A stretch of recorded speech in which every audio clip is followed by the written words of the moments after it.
Ao abrir o noticiário econômico, somos bombardeados por inúmeras informações todos os dias. Mas será que você sabe o que elas realmente significam? Hoje a gente está aqui na Universidade Presbiteriana Mackenzie para fazer uma entrevista com os alunos, bater um papo com eles para saber se eles realmente entendem o que essas informações querem dizer. Vamos lá?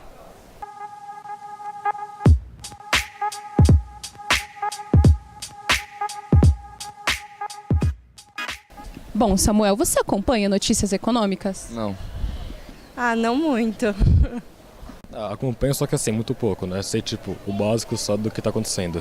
Não, na verdade eu não tenho o costume de ver televisão de um modo geral, assim, eu não tenho esse costume de ver televisão. Não, porque no curso de arquitetura a gente não tem vida, então eu não assisto TV e eu não tenho tempo de ler jornal. O que você acha que falta no jornalismo econômico para você se interessar mais? Ser num horário melhor, porque provavelmente as coisas de notícia passam muito no final da noite, tipo, o Jornal da Globo, notícias assim, passam muito no final da noite. Eu acho que a linguagem poderia ser mais fácil, porque quando você fala de economia, eu acho que às vezes o vocabulário que eles usam é mais difícil, então acho que poderia ser uma coisa mais acessível para a gente compreender melhor, ficar mais fácil a leitura. Ele tinha que buscar outras coisas que abrisse a mente da pessoa, né? Você vê eles indo fazer greve, assim, só que eles nem sabem o porquê disso. Tipo, não atrai muita atenção, você coloca pra ficar de plano de fundo, mas nem sempre você consegue prestar atenção, pelo menos eu. É que eu acredito que também a maioria dos jornais hoje em dia, né, os que passam na televisão, eles são muito sensacionalistas em algumas formas de entregar essa notícia. E por isso que eu acho que eu também não me interesso tanto, porque eu acho que sempre algumas emissoras pegam parte de alguma ideia que elas acreditam. E você sabe o que significa PIB? Você sabe o que essa sigla significa? Sim, produto interno bruto. Produto interno bruto. É renda per capita, não é? Produto interno bruto. É o produto interno bruto. Mas você sabe por que ele é importante ou como ele é calculado? Então, eu já aprendi isso há uns 6 anos atrás na escola, mas hoje em dia, tipo, não lembro. Talvez ele calcula todo o valor do que o Brasil faz, de produção, eu não sei dizer exatamente. Tem a ver com trabalho, não é? Sim. Da população, o que cada um gera, não é? É medido por tudo que o país ele produz dentro dele. E ele é importante para ver se o país está crescendo ou não. Sei direito o que ele o que ele faz, assim, o que ele quer dizer na nossa economia. Recessão, inflação, você sabe o que esses termos significam? Recessão é um momento de crise na economia, né? E a inflação é uma coisa horrível para todo mundo. É a forma como... Não, eu não sei direito, mas eu sei que a inflação tem influência direta no valor dos produtos, né? Quer dizer que a economia está num período ruim, é isso? Isso significa inflação, quer dizer que está aumentando o preço em tudo, né? No produto, com o passar do tempo, é isso, né? Eu não sei exatamente por quê, mas eu sei que o preço aumenta. É quando está em crise, não é? Que nem agora, o governo está com inflação, então... eu acho que é isso. Recessão é quando o país ele não está crescendo, ou seja, o PIB dele está abaixo de 1%, se eu não me engano. E inflação é quando o preço do produto está crescendo, só que o salário, ou seja, a renda não está indo junto. Apesar do grande número de informação que recebemos todos os dias, as pessoas ainda não são 100% esclarecidas sobre assuntos econômicos. Será que isso é um problema das pessoas ou do jornalismo pela maneira como ele tem abordado o tema ao longo do tempo?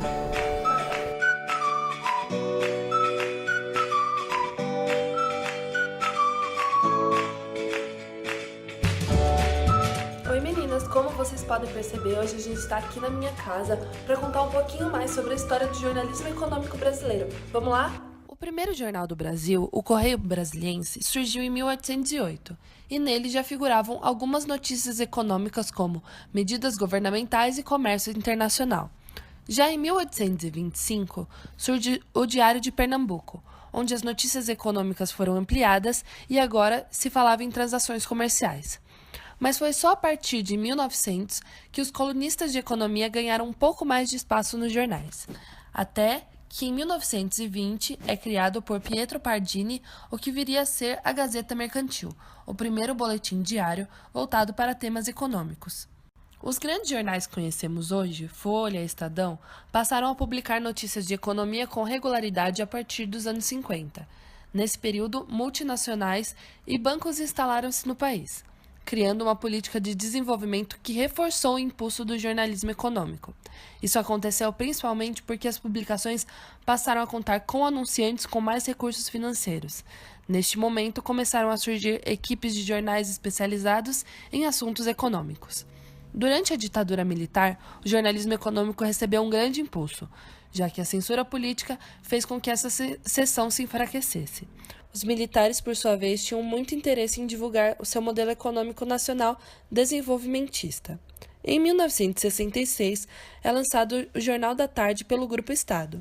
Foi o primeiro veículo a abordar a economia pela visão dos consumidores e pequenos investidores. Já nos anos 70, a Abril lança a revista Exame. O objetivo era apresentar o cenário econômico para os leitores de revistas segmentadas. Já em março de 1971, a publicação passou a ser o que conhecemos atualmente, com foco em economia, finanças e negócios. Na virada do século, é lançado o Valor Econômico. Aproveitando a estabilidade econômica, o jornal deu maior importância às editorias de negócio e finanças, com o objetivo de cobrir o dia a dia das empresas, parcerias comerciais, fusões e aquisições, estratégia de investimento e etc. Atualmente, o jornalismo econômico está presente na maioria dos noticiários, seja na TV, no impresso, rádio ou internet. Mas será que o formato, como essas notícias são divulgadas, estão aliadas com a necessidade da população? Então é isso, meninas. O vídeo de hoje acaba por aqui. Espero que vocês tenham gostado das curiosidades sobre o jornalismo econômico. Tchau, tchau!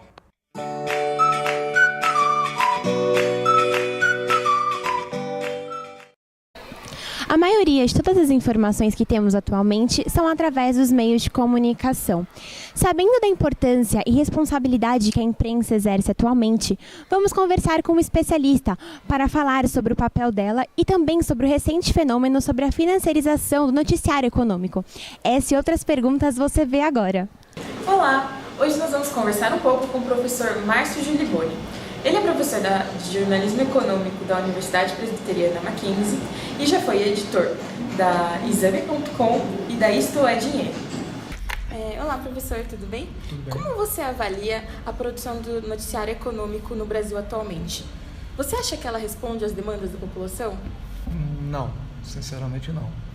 Eu acho que assim, o jornalismo econômico ele foi sequestrado, né, entre aspas, pelos bancos. Então, hoje em dia, as grandes fontes, as pessoas que opinam em jornalismo econômico brasileiro são fontes de banco, são economistas-chefes, são investidores, são analistas, e isso faz com que as pautas, no geral, de jornalismo econômico sejam muito distantes da realidade do cidadão comum.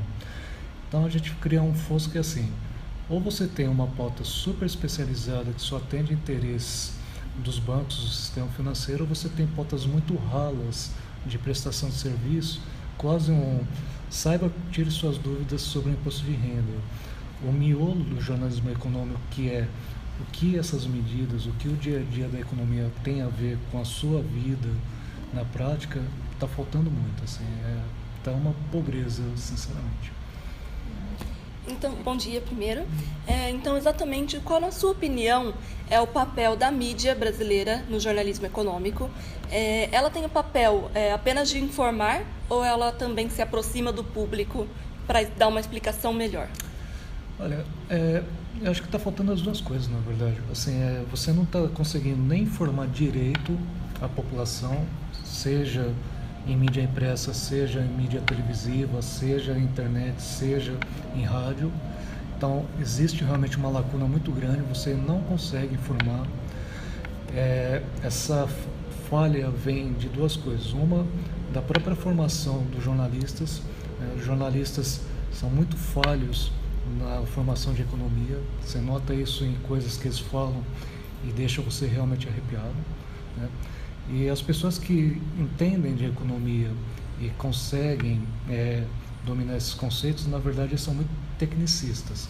Então, eles pecam pelo excesso, pela arrogância, né? Eu não preciso explicar o que é um indicador antecedente de atividade, porque, afinal de contas, o meu público sabe o que é um indicador antecedente de atividade. Isso é arrogância.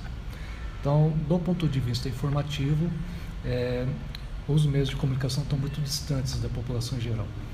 Com relação à opinião, à orientação, eu acho que precisa. Só que tem uma diferença entre você opinar com fundamentos, né, e opinar na base do achismo. Muita gente hoje em dia, né, na área econômica e em jornalismo em geral, é muito mais um achista do que um analista. Então a pessoa se orgulha, como eu já vi por aí, dizer que não precisa mais apurar nada porque já sabe tudo, né, e começa a dar opinião à torta e à direito, sendo que desde os dados básicos que ela tem para fundamentar o argumento dela até a conclusão estão erradas.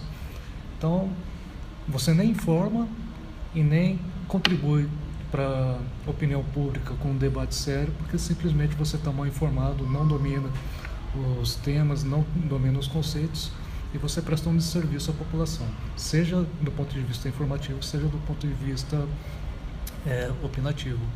Certo. Hoje a gente fala muito de financiarização da mídia. O que seria esse termo e como que ele afeta o cenário informativo? A financiarização é justamente esse sequestro da mídia pelo sistema financeiro. Não tem a ver com você ter matérias de finanças pessoais, não tem a ver com você ter matérias de onde investir, o que fazer com o seu dinheiro. Quando a gente fala de financiarização, a gente está falando, na verdade, de que o grosso, 90% das matérias hoje em dia, são feitas com base em fontes do sistema financeiro, do mercado financeiro. Banqueiros, diretores de banco, economistas-chefes de banco, economistas-chefes de corretora, analistas de mercado. E eles não são isentos nessa história, eles têm lado. As propostas que eles discutem, quando você ouve que você precisa de uma reforma da Previdência em tais termos, e você sustenta essa argumentação com base em bancos, em dados de economistas de banco, é óbvio que eles vão te induzir a pensar uma determinada reforma previdenciária do ponto de vista de que você tem que enxugar contas públicas, porque afinal de contas eles precisam ter certeza de que o banco, de que o governo tem condições de pagar, então os bancos podem prestar dinheiro para ele sem correr o risco de calote. É simples assim. Então é preciso ampliar o repertório de pessoas que participam do debate econômico. Você não pode ficar só centrado em fontes do sistema financeiro. Você tem que trazer outras fontes. Se você fizer uma análise de discurso, né, do ponto de vista metodológico, acadêmico, se você fizer uma análise de discurso das matérias de jornalismo econômico, você vai encontrar uma única voz. A voz predominante é do sistema financeiro. Se a voz predominante é do sistema financeiro, a ideologia dominante é do sistema financeiro. Cadê o setor produtivo? Cadê os consumidores? Cadê as organizações que defendem os consumidores, que defendem investidores minoritários, que defendem a população em geral? Cadê as associações de classe? Tudo isso está excluído da grande mídia. Entendi. Você acredita, então, que falta essa relação pessoal com o usuário comum, a pessoa comum que vai ler e que aquilo vai ser prático na vida dela? Eu sempre acredito que assim, nós estamos passando por uma transformação em jornalismo que tem a ver com as mudanças do nosso do nosso modo de viver. As pessoas não querem mais hoje em dia uma informação descontextualizada, elas não querem mais hoje em dia uma informação que seja apenas diletante. Eu estou sabendo disso só por saber, né? As pessoas hoje em dia precisam de informações muito práticas, elas demandam informações práticas. Não é à toa que o jornalismo de serviço ainda é uma das poucas áreas de jornalismo que está sobrevivendo bem e tem demanda. O jornalismo de serviço desde trânsito a tempo, passando por cinema, restaurante, guias, como fazer imposto de renda e tudo mais, né?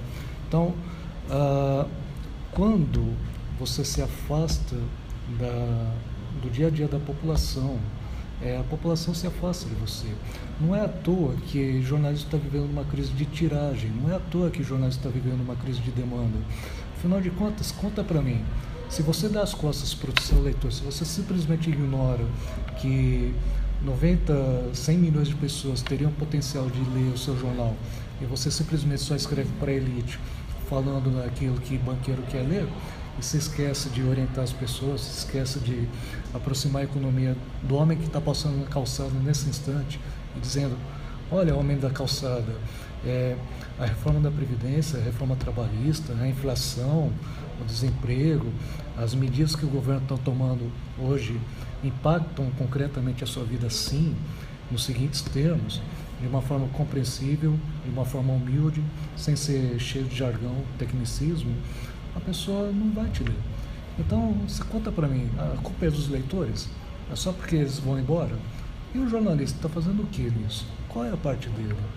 Ele está sendo humilde de pensar em pautas que realmente impactam a vida dessas pessoas, que trazem a realidade econômica para ela? Não, a grande maioria não. Aí depois a pessoa reclama que não lê, não tem tiragem, está fechando revista.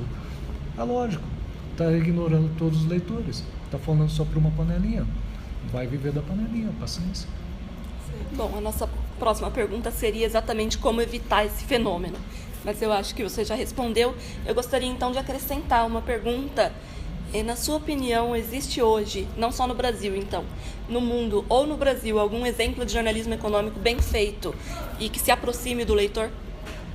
Olha, tem umas experiências interessantes que estão começando a surgir na área de internet, mais no ponto de vista de data mining. Você tem esse jornalismo de ponta, que é jornalismo de banco de dados, que é uma coisa muito rica. Você tem, por exemplo, um site que eu esqueci agora, aqui no Brasil, que ele monitora, por exemplo, o desmatamento na Amazônia. E ele compila dados do IBGE, compila dados dos ministérios, do governo, para apresentar de forma muito agradável, muito interativa, muito visual, todo o processo de desmatamento da Amazônia.